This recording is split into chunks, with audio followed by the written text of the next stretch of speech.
Milk shake செய்கிறதுக்கு முன்னாடி நம்ம வந்து பச்சை பாலை சூடு பண்ணிவிட்டு அது ஆறி போனதுக்கப்புறம் தான் வந்து நம்ம மில்க் ஷேக் வந்து செய்யணும். இப்போ வந்து நாங்கள் பச்சை பாலை வந்து சூடு பண்ண போகிறோம்.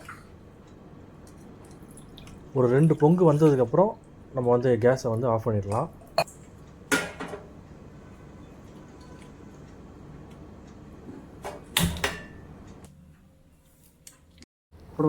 ஹலோ மக்களே, இன்றைக்கி நம்ம வந்து பனானா மில்க் ஷேக் எப்படி செய்ய போகிறோம் அப்படிங்கிறத பார்க்க போகிறோம். ஆல்ரெடி வந்து பார்த்திங்கன்னா தேவையான அளவுக்கு 2 ஸ்பூன் அளவுக்கு சேர்த்தாச்சு. இப்போது பாதாம் கொஞ்சமாக சேர்த்துக்கலாம். அதோட முந்திரி,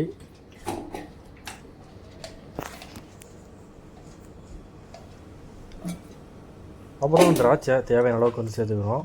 இப்போ அடுத்ததாக வந்து நம்ம பச்சை வாழைப்பழத்தை வந்து சேர்க்க போகிறோம். செவ்வாழை தான் வந்து சேர்க்கலான்னு நினச்சோம், பட் இந்த வாழைப்பழத்தோட டேஸ்ட்டு கொஞ்சம் அதிகமாக இருக்கும் அப்படிங்கிறத வந்து இது வந்து சேர்க்குறோம். வாழைப்பழம் எவ்வளோ சேர்க்குறோமோ அந்தளவுக்கு வந்து நம்ம மில்க் நிறையா ஆட் பண்ணிக்கிட்டோம் அப்படின்னா வந்து மில்க் ஷேக் கொஞ்சம் அதிகமாக வந்து கிடைக்கும்.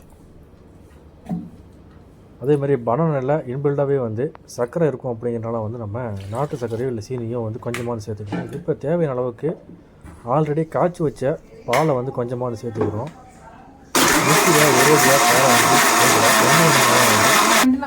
பால் வந்து சேர்க்குறோம். இப்போ வந்து இன்னும் கொஞ்சம் பால் வந்து நம்ம சேர்த்துக்கலாம். இதை ஃபுல்லாக நல்லா அடித்து முடிச்சதுக்கப்புறம் நம்ம ஆல்ரெடி வந்து ஐஸ் க்யூப் 2 வந்து போட்டிருக்கோம்.